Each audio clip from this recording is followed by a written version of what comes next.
પનીરનો વપરાશ છેલ્લા વર્ષોમાં જબરજસ્ત વધ્યો છે. તમામ પરિવાર, માત્ર મોટા શહેર, નાના શહેર કે નહીં, ગામડાની અંદર પણ તમામ પરિવારોમાં પનીર સવિશેષ ખવાય છે. પણ પનીરમાં મિલાવટના કિસ્સા, નકલી પનીર, મિલાવટી પનીર, સતત આ કિસ્સા વધતા રહ્યા છે. આ કિસ્સા સામે આવતા રહ્યા છે. બજારમાં સસ્તું પનીર મળે છે અને ખાસ કરીને મિલ્ક પ્રોડક્ટ, પનીર હોય કે ઘી, દુનિયાભરની મિલાવટના કિસ્સા આવે છે, દુનિયાભરના. અને આપણે પણ લોભની અંદર સસ્તું પનીર અને સસ્તું મિલ્ક ઉત્પાદનો લઈ આવીએ છીએ અને એટલે જ તકલીફ થાય છે. જે પનીરની પડતર કિંમત 400 રૂપિયાની આસપાસ હોય છે અને 420 રૂપિયામાં બજારમાં મળે છે કિલો, એ પનીર 300 રૂપિયે પણ વેચાય છે, 250 રૂપિયે પણ વેચાય છે. અને ખાસ કરીને રેસ્ટોરન્ટોમાં જ્યાં બલ્કમાં ખરીદાય છે, જ્યાં લારી ગલ્લા ઉપર ખરીદાય છે, ત્યાં આ પ્રકારની સ્થિતિ સવિશેષ થતી હોય છે. એ ભેદ આપણે સમજવો પડશે અને પૂછવો પડશે કે અમે જે ખાઈ રહ્યા છીએ, અમને જે ખવડાવી રહ્યા છો, તે પનીર મિલ્કથી બનેલું છે કે નહીં. કારણ કે આપણે એવું સમજીએ છીએ આ પ્રોટીનવાળું, દૂધવાળું પનીર છે. એવું હોતું નથી. અને હું નહીં પણ ખુદ મીઠાઈ ફરસાણ એસોસિએશનના ચેરમેન કિશોરભાઈ ઠાકોરે 2 સપ્ટેમ્બરે ડાકોરમાં યોજાયેલી ગુજરાત મીઠાઈ અને ફરસાણ એસોસિએશનની પહેલી કારોબારીમાં દાવો કર્યો છે. એમને તો ત્યાં સુધી કીધું છે પનીરની ડીશ ખાવાનું બંધ કરી દો, મિલાવટી નકલી પનીર છે. સાંભળી લો કિશોરભાઈએ શું કહ્યું છે. જે કંઈ ભેળસેળ થાય છે એ ઘી અને પનીર. સાહેબ, તમે વિચાર કરો કે અમદાવાદની 1300 થી 1400 હોટલો છે, મોટી મોટી હોટલોને હાથે, અને બેઝિકલી એ બધી હોટલો ફૂલ જાય છે. એમાં 80% બાળકોથી માંડી અને આપણે બધા પેલું પનીર કઢાઈ, પનીર મસાલા, પનીરની સબ્જી બધી જગ્યાએ કોમન છે. ત્યારે ગુજરાતનું ફક્ત 7% જ એવું છે કે શુદ્ધ પનીર બને છે અને 92% પનીર આપણે નકલી ખાઈએ છીએ. 92% પનીર નકલીના કોઈ એક સામાન્ય નાગરિક નથી કહી રહ્યા, એ વ્યવસાયકારના સંગઠનના અધ્યક્ષ કહી રહ્યા છે, જેમનું સીધું રિલેશન આ પ્રોડક્ટ સાથે છે. અને ફરીથી કહું છું, પનીરમાં મિલાવટ થાય છે. પનીરના નામે ફરજીવાળો ચાલે છે. તમે પૂછતા નથી. ખાસ કરીને લારીઓ ઉપર 100 રૂપિયાની પ્લેટ મળે. જો જેન્યુન પનીર મિલ્કનું વાપરે ને તો જે 135 રૂપિયામાં પ્લેટ મળે છે, એના સ્થાને આવું પનીર વાપરે ને તો 115 રૂપિયામાં પ્લેટ બને છે. અને એટલે જ કદાચ આ ખેલ ચાલે છે. અમે અમદાવાદના માર્કેટમાં ચકાસણી કરી છે. બ્રાન્ડેડ પનીર, ગ્રાફિક જોજો, બ્રાન્ડેડ પનીર જે છે એ મળે છે એના કરતાં લગભગ 50-60% કિંમતની અંદર અનબ્રાન્ડેડ એટલે કે બલ્કમાં પનીર મળે છે. બ્રાન્ડેડ ડેરીનું પનીર 410 રૂપિયા પ્રતિ કિલો છે અને અનબ્રાન્ડેડ 220 રૂપિયા, 50% ફરક. અને એની પ્રોડક્શન પ્રમાણેનું ગણતરી કરીએ તો આ શક્ય જ નથી. કારણ કે 100 લીટર દૂધ વપરાય છે ત્યારે એમાંથી બને છે માત્ર 15 કિલો પનીર. 100 લીટર દૂધમાંથી 15 કિલો પનીર બને છે, તો પછી આ 220 રૂપિયા કિલો કેવી રીતે આવતું હશે? અને 11 સપ્ટેમ્બર સુરત પુણાગામ વિસ્તારના એક રહેણાંક મકાનની અંદર નકલી પનીરનો પર્દાફાશ થયો, મિલાવટી પનીરનો પર્દાફાશ થયો છે. પોલીસની લોકલ ક્રાઇમ બ્રાન્ચની ટીમે ગુપ્ત માહિતીના આધારે દરોડો કર્યો તો 315 કિલોગ્રામ શંકાસ્પદ નકલી પનીરનો જથ્થો પકડાયો. આ કૌભાંડનો મુખ્ય આરોપી પંકજ ભૂતને પોલીસે પકડ્યો. આરોપી રોજ રાજકોટથી 100-150 કિલો પનીર લઈ આવતો હતો અને જુદી જુદી ડેરીઓમાં વેચતો હતો. એક ભાડાના મકાનમાં એક સ્ટોરેજ હાઉસ પણ બનાવ્યું હતું. પોલીસની તપાસમાં બહાર આવ્યું છે કે છેલ્લા 4 મહિનાથી આ નકલી કે મિલાવટી પનીરનો ઉપયોગ થતો હતો. 220 રૂપિયા માણસ પનીર વેચતો હતો, 220 રૂપિયા કિલો. કેવી રીતે શક્ય બને સમજી શકો છો. મહેસાણાના વિજાપુરમાં 8 ઓગસ્ટે નકલી પનીરની ફેક્ટરી પકડાયેલી. હિંમતનગર હાઈવે પર ડિવાઇન ફૂડ નામની કંપનીમાં ફૂડ એન્ડ ડ્રગ વિભાગે 694 કિલો નકલી પનીરનો જથ્થો જપ્ત કર્યો હતો. અહીંયા મિલ્કમાંથી પનીર તૈયાર નહોતું થતું, પામોલિન તેલ અને ઇન્ડસ્ટ્રીયલ ગ્રેડનો એસિટિક એસિડ, ઔદ્યોગિક એસિડ વપરાય છે. ઔદ્યોગિક પનીર માટે દૂધને ફાડવાનું હોય છે, એના માટે એસિડિક એસિડ નાખવાનો હોય છે, પણ ઔદ્યોગિક ગ્રેડનો જો આમાં આ જુઓ, આ ટેન્ક જુઓ એસિડની, અને આ દૂધની અંદર મિલાવી અને પછી પનીર બને ને પછી 220 રૂપિયે લારી ઉપર જાય અને આપણે હોંશે હોંશે પનીરની પ્લેટ ખાઈએ. પનીરના જેવું જ ઘીમાં છે.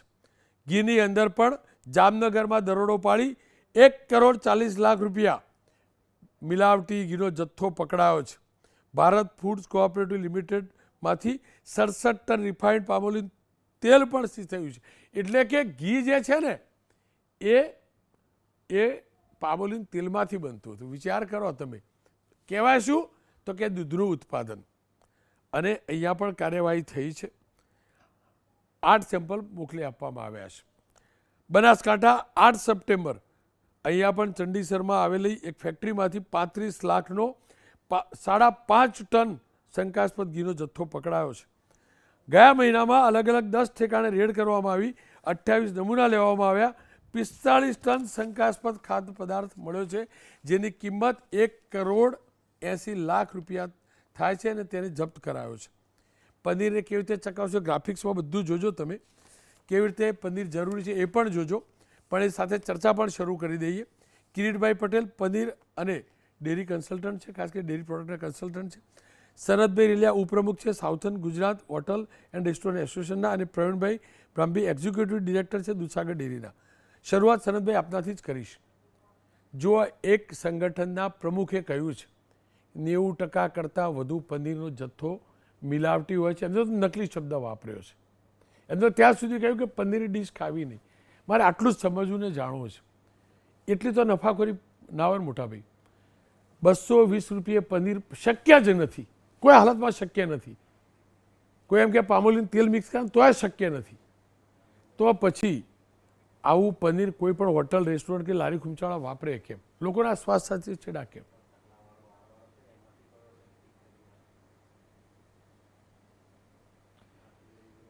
નમસ્કાર. જે તમે વાત કરી કે 410 રૂપિયાથી 440 રૂપિયા સુધીનું પનીર પ્રોડક્શન કોસ્ટ આવે છે, તે વાત એકદમ સાચી છે. એનાથી ઓછા ભાવમાં પનીર જો કોઈ ઠેકાણે મળતું હોય તો એ પનીર ચોક્કસ ડુપ્લિકેટ હોઈ શકે. હવે આમાં જે ફૂડ સેફ્ટીના નોર્મ્સ છે તે નોર્મ્સ પ્રમાણે જો એ પનીરનું પેકિંગ હોય અને એની પર ફૂડ સેફ્ટી FSSAIનું લાઇસન્સ ને પરમિટ લખે હોય અને એ પેકેટની ઉપર ઇન્ગ્રીડિયન્ટ્સમાં એવું લખેલું હોય કે આની અંદર આ પનીર વેજીટેબલ ઓઇલથી બનેલું છે કે પામ ઓઇલથી બનેલું છે કે અન્ય દૂધ સિવાયની વસ્તુઓથી બનેલું છે, તો એ ગેરકાયદેસર નથી. આવા બધા પનીરો મોટાભાગના નાની નાની લારીઓ પર કે નાના જગા ઉપર વેચાતા હોય છે. હોટલ્સ અને રેસ્ટોરન્ટવાળા આ પ્રકારનું પનીર લેતા નથી. એનું કારણ છે કે હોટલ્સોમાં હવે બધી જ વાનગીઓ 200-300 રૂપિયાની ઉપર જ વેચાય છે, અને હોટલમાં જે કસ્ટમરો આવે છે રેસ્ટોરન્ટમાં ને હોટલોમાં, તે કસ્ટમરો તરત પારખી જાય છે કે ફૂડ ક્વોલિટીમાં કંઈ ગડબડ છે. પનીરની વાત કરીએ, કોઈ પણ પ્રકારનું તેલ કે કોઈ બી વસ્તુ સારી ક્વોલિટીની ના હોય તો હોટલ્સ અને રેસ્ટોરન્ટ્સમાં જે આવતા કસ્ટમરો છે તેમના પેટ બી બહુ સેન્સિટિવ હોય છે. તરત એસિડિટી અને બીજું અન્ય વસ્તુની તકલીફ ઊભી થાય અને હોટલની રેપ્યુટેશન ડાઉન થઈ જાય. અમારી હોટલના જે શેફ્સ છે તે પણ સબસ્ટાન્ડર્ડ ક્વોલિટીનો માલ આવેલો હોય તો તરત જ એ માલ વાપરતા નથી અને એનો પેમેન્ટ અટકાવી દે છે અને તરત જ રિજેક્ટ કરી દેવામાં આવે છે એ સપ્લાયર. પણ સનતભાઈ, એટલે આ બધી બાબતોમાં હોટલ્સ અને રેસ્ટોરન્ટ સનતભાઈ, એ તો જે સેફ્ટી વધારે છે. પણ સસ્તું મંગાવેલું જોઈએ તો પછી શું પેમેન્ટ અટકાવવાના? જે રેસ્ટોરન્ટ વાળાએ સસ્તું પનીર જ મંગાવેલું હોય, એને ખબર જ હોય કે સસ્તું આટલાથી ના મળે, તો એ શું પેમેન્ટ અટકાવવાના? સેફ શું કમ્પ્લેન કરવાના મને કહો. અને આ કમ્પ્લેનો આવે છે, ફૂડ પોઈઝનિંગ દુનિયાભરની ફરિયાદો થાય જ છે. એસિડિટી વાળી હોટલ તમે કહો છો ને, સારી હોટલોમાં મળે છે. અને તમે કહો તો સારી સારી હોટલોમાં ક્વોલિટીની શું હાલત છે, કયા પ્રકારના સામાન વપરાય, કેટલી પ્રકારનું અનહાઇજેનિક કન્ડિશન છે, એની ફરિયાદો મળે છે.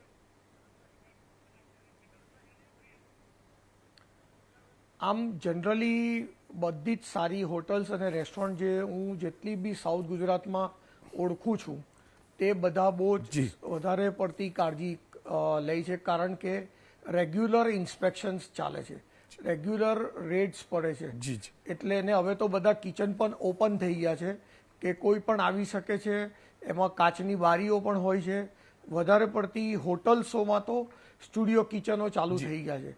એટલે તમે ખાસ જોયું હશે સવારે બ્રેકફાસ્ટ ને બધું જે તમને મળતું હોય મોસ્ટલી બધું લાઈવ જ મળે છે. સનતભાઈ, એટલે સનતભાઈ, હોટલ્સ અને રેસ્ટોરન્ટની જી સનતભાઈ, આપની વાત 2 સ્ટાર કેટેગરી હોય જી, તો લગભગ વાંધો નહીં આવે. આપની વાત કેટલાક હોટલ રેસ્ટોરન્ટ પૂરતી કદાચ સાચી હશે, પણ એ હકીકત છે કે જ્યારે કમ્પલસરી કર્યું હતું ને કે કિચનમાં જવાની એલાવ, એટલે આ જ હોટલ એસોસિએશન બધાએ વિરોધ કરેલો હું જાણું છું, એ મુદ્દો થયેલો હું જાણું છું, અને વિવાદો થયેલા એ પણ હું જાણું છું. અને ભાગ્યે જ હું તમને ફરીથી કહું સનતભાઈ, હું જાજુ પડવા નહીં માગતો, ભાગ્યે જ કોઈ હોટલ રેસ્ટોરન્ટમાં કાચનું કિચન છે, કાચવાળો દરવાજો હશે. આ પણ હકીકત છે.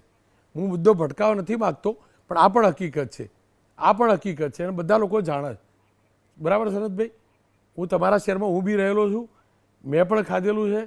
બરાબર, એટલે બહુ પડવું નથી. હું કહેતો નથી બધા ખરાબ છે, હું જરાય નહીં, એવું નેગેટિવ જરાય ના લેતા. બાબત પર એવું જી, પણ હું બાબત પર એવું કેવું છે કે હોટલો ને રેસ્ટોરન્ટોને આ જે બધા નિયમો જે બન્યા ને તે વધારે ગમ્યા હતા, કારણ કે તો જ એ લોકોની વેલ્યુ ખબર પડી છે. ખેર, આપનો આભાર સનતભાઈ, સમયનો અભાવ છે. જે મીઠાઈ ફરસાણ વાળાએ જે વાત કરી ને, જી જી, કરી લો, પૂરું કરો. મીઠાઈ અને ફરસાણ વાળાએ જે વાત કરી ને, જી, તેમને તો એકચ્યુઅલી એ લોકો તો પનીર વાપરતા જ નથી, તો એ લોકો કઈ રીતે એમને તો સાંભળો, એટલે કરી શકે. હું કહું તમને સંભળાવું છું, એ લોકો પ્રમાણિક છે, એમને એમના પોતાના વ્યવસાય માટે પણ કહ્યું, તમને સંભળાવી દઉં.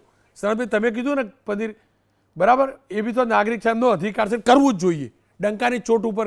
એ એમને સરહદભાઈ એમને પોતાના, તમે તમારા સંગઠન તમે કહો છો બધી હોટલ, એમને પોતાના વેપારીઓને કહ્યું કે ભાઈ મિલાવટ બંધ કરો. આવો સંભળાવી દઉં તમને. એ પણ નકલી શાના માટે ખરીદવું પડે, હું એમ કહું છું. માં અન્નપૂર્ણા તમારા ઉપર આટલી બધી રાજી છે, કોઈ પણ મીઠાઈ ફરસાણના ધંધાવાળા દુઃખી નથી. તમારા હૃદય ઉપર હાથ મૂકીને કહેજો તમે, એ આપણે અનીતિનું નથી જોઈતું. નીતિમાં જ તમને 35-40% મળતા હોય તો પછી અનીતિમાં 55% શાના માટે આપણે લેવા જોઈએ. સરહદભાઈ, સાંભળ્યું ને, એમને એમના વ્યવસાય માટે પણ કહ્યું, અને હું ફરીથી કહું છું, અનેક હોટલ છે ક્વોલિટીનું ધ્યાન રાખે છે, એમાં કોઈ ડાઉટ નથી. હું તમને વર્ષોથી જોઉં, તમે સંગઠન ચલાવો વર્ષોથી જાણો, એમાં કોઈ બે મત નહીં. તો કસ્ટમરોના એવી હોટલોમાં આવવાનું બંધ કરી દે. ખેર, સમયનો અભાવ છે. હવે કિરીટભાઈ પાસેથી જાણો. કિરીટભાઈ, હકીકત છે શું, કયા પ્રકારની મિલાવટ, કયા પ્રકારનો ફરજીવાળો આ પનીર અને ઘીમાં થાય છે?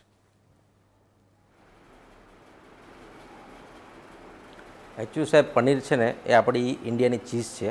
આપણા દેશમાં ચીઝ એટલે પનીર એવું છે. હવે પનીર એ પ્રોટીનનો સોર્સ છે, એટલે આપણે માણસો, આપણે જે બાળકો છે, મોટા છે, બધા માટે પનીર એ પ્રોટીનનો સોર્સ છે. પણ અત્યારે પનીર એટલું ફેમસ થઈ ગયું છે આ એડલ્ટ્રેશન લીધે કે હવે તમે રેસ્ટોરન્ટમાં, હોટલમાં જશો તો એ પનીર વગરની સબ્જીઓ માગશે. કેમ? કારણ કે એટલું બધું એડલ્ટ્રેશન વધી ગયું છે કે જેના કારણે એ લોકો ડરતા થઈ ગયા છે કે because they don't know how to check real paneer. એમને સાચું પનીર કેવી રીતે ચકાસવું એ ખબર નથી પડતી. બીજું મોટો પ્રોબ્લેમ શું છે કે આપણે રેસ્ટોરન્ટ, હોટેલ્સ છે, એ લોકો જોડે એવો ઇનફ સ્ટાફ નથી હોતો કે એ લોકો પ્રોપર પનીર ચેક કરી શકે કે નહીં કરી શકે.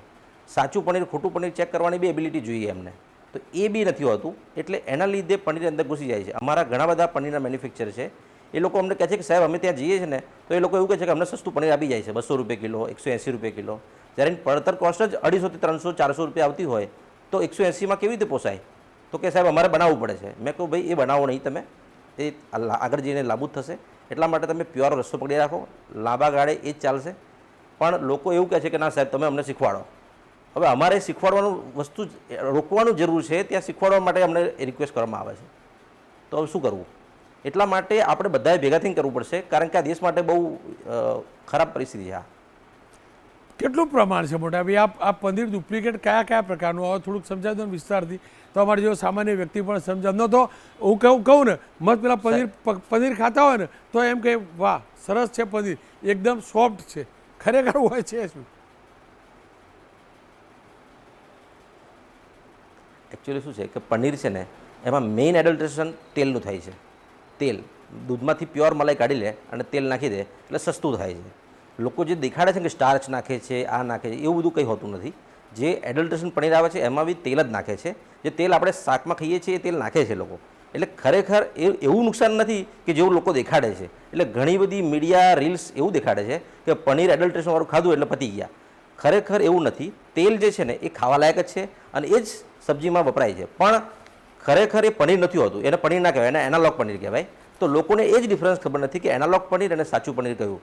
પૈસા ઓરિજિનલ પનીર લે છે અને આપે છે એનાલોગ, તો એ બહુ ખરાબ કહેવાય. તમે એક જ સિમ્પલ ડિફરન્સ સમજાવો કે પનીર ધારો કે 400 રૂપિયા કિલો વેચશે, તો 400 રૂપિયામાં જે સબ્જી આવે એમાં 250-300 ગ્રામની સબ્જી આવે, એમાં પનીર વપરાય 70 થી 100 ગ્રામ.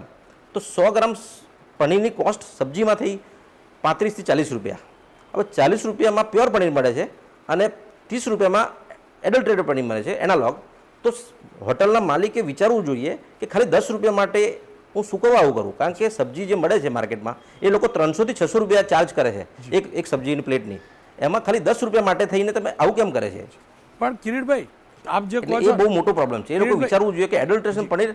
કિરીટભાઈ આ એડલ્ટ્રેશન કેવું થાય હું તમને વિડીયો જો જોઈ શકતા તો બતાવું. છાપેમારી થઈ હતી હમણાં જ વિજાપુરમાં, અને એની અંદર એક તમને ટેન્ક બતાવીશ, મારી ટીમને કઈ ટેન્ક હોય તે બતાવીશ. એક અંડરગ્રાઉન્ડ ટેન્ક છે, એમાં એસિડ પડેલું છે અને એસિડ પમ્પિંગથી અંદર જાય છે, અને એવું પણ કહેવાયું કે ઔદ્યોગિક એસિડ છે. હવે આ ઔદ્યોગિક એસિડ તો નુકસાન કરે ને, ઇન્ડસ્ટ્રીયલ એસિડ તો ચલો તેલ માની લઈએ. જો આ જુઓ ટાંકી આવી, આ જુઓ તો ખરા સાહેબ, આ પનીરમાં વપરાય સાહેબ, આ જુઓ શું હાલત થાય. એટલે એમાં શું સાહેબ કે આ વસ્તુઓ તો 2-5% જે છે ને એ 95% લોકોનો ધંધો બગાડે. જે સારા ખરેખર સારું પનીર આપે છે ને એને આ રીતે ખરાબ કરીને બધા આખી ઇન્ડસ્ટ્રીની એ કરે છે, છાપ બગાડે છે. બાકી પનીર તો ખાવું જ પડશે, કારણ કે પ્રોટીનનો સોર્સ એકમાત્ર એવો સોર્સ છે કે જે આપણા બોડીમાં હાઈલી રિક્વાયર્ડ છે, પ્રોટીનનો સોર્સ. એટલે પનીરને તો ખાવું જ પડશે, પણ આવા લોકોને દૂર કરીશું. 95%માંથી 5% જો આવા લોકો હોય તો એ દૂર કરીએ તો બાકીના 95%ને મોકળો રસ્તો મળે અને બધા સારી રીતે ખાઈ શકે. પણ બધાએ એક થવું પડશે, બધા એકબીજાના પગ ખેંચવા પડ્યા છે. ખેર સમજવું પડશે કે કયા પ્રકારનું પનીર કેટલા રૂપિયામાં તૈયાર થાય છે. પ્રવીણભાઈ મારી સાથે જોડાયેલા હતા, એક્ઝિક્યુટિવ ડિરેક્ટર છે દૂધસાગર ડેરી. એમને શું કહ્યું સાંભળી લઈએ. અચ્છા સર, મારે એટલું જ જાણવું છે, આવું નકલી ઘી, નકલી પનીર અથવા મિલાવટી પનીર અથવા મિલાવટી ચીઝ કે મિલાવટી બટર, આ બધું આપણા મિલ્ક જેન્યુન દૂધથી બનેલા અને આ બંનેમાં ક્વોલિટીમાં કયા પ્રકારનો ફરક હોય છે? કેવી રીતે એ વધુ નુકસાન કરતા છે આપણા રિયલ દૂધથી બનેલા ઉત્પાદનની જગ્યાએ અન્ય રીતે બનેલા ઉત્પાદનોથી? દૂધમાં આપણે જેમ જાણીએ છીએ, દૂધ એ સંપૂર્ણ આહાર છે. દૂધની અંદર ફેટ, પ્રોટીન, મિનરલ્સ, વિટામિન્સ અને કાર્બોહાઈડ્રેટ રહેલા છે. દૂધમાંથી બનાવેલી કોઈ પણ પદાર્થ હશે એ તમને હંમેશા, કારણ કે આપણે માનો કે પનીરની વાત કરીએ તો એમાં આપણે પ્રોટીનને કોન્સન્ટ્રેટ કરી રહ્યા છીએ. પનીર દૂધની અંદર જે અગત્યનો ભાગ છે સોલિડ નોન ફેટ, એની અંદર મુખ્ય ભાગ છે એ પ્રોટીન છે અને લેક્ટોઝ છે, બાકી મિનરલ અને વિટામિન છે. પનીરની અંદર આપણે પ્રોટીનને કોન્સન્ટ્રેટ કરી રહ્યા છીએ, જેનું કોઈ બધી રીતે અત્યારે તમે જોશો યંગસ્ટરની અંદર પ્રોટીનનો ખૂબ જ મોટો ક્રેઝ છે. એ લોકો પ્રોટીન પાવડર વાપરે છે. એટલે ઘણા જીમમાં જનારા છોકરાઓ આજકાલના જોવાની આવો, એ લોકો પનીરનો પણ પુષ્કળ ઉપયોગ કરે છે. એટલે જો મિલ્ક પ્રોટીનનો ઉપયોગ કરે તે એમના શરીર માટે સૌથી સારું છે. કોઈ પણ એડલ્ટેટેડ વસ્તુ આપ લેશો, એ કેમિકલી હોય, બટાકા હોય, આરારોટ હોય કે બીજું કંઈ હોય, એની ન્યુટ્રિટિવ વેલ્યુ દૂધના પ્રોટીન જેવી થવાની નથી. એટલે ઘી હોય, પનીર હોય કે ચીઝ હોય, જો એ વસ્તુ દૂધમાંથી બનેલી હશે તો એની કિંમત અને સરકારશ્રીના ધારાધોરણ પ્રમાણે બનેલી કિંમતો હશે. એટલે બ્રાન્ડેડ વસ્તુ જો લેશો આપણે તો ડેફિનેટલી પ્રજાજનોને એનાથી લાભ જ થવાનો છે, એના શરીર માટે સારું છે. અને જો આપ કોઈ નકલી ફ્યુરસ વસ્તુ લેશો તો એ આપના શરીરને કઈ રીતે હાનિકારક થશે એ કહેવું તકલીફદાયક છે. બિકોઝ એ કહેવું મુશ્કેલ છે કેટલું નુકસાન કરી શકે, બિકોઝ ડિપેન્ડ કરે છે કે એ લોકોએ એમાં શું નાખ્યું છે. જીભના ચટાકા મારા પણ છે ને તમારા પણ હશે, પણ જ્યારે આ પ્રકારની સ્થિતિ સર્જાય છે, નફાખોરીનો દોર છે, ત્યારે સાચવવું જરૂરી છે, સમજવું જરૂરી છે. અને એટલે જ વારંવાર ખાસ કરીને દૂધ ઉત્પાદનોમાં થતી ભેળસેળનો મુદ્દો હું આપ તમામ સુધી લઈને આવતો હોઉં છું. હું તો બોલીશ મળીશ એક વિરામ, અને વિરામ બાદ વાત કરીશ આપના આશીર્વાદથી શરૂ થયેલા આ શોમાં ગઈકાલે પ્રસારિત કરાયેલા મુદ્દાનું જબરજસ્ત અસર આવી છે તેની.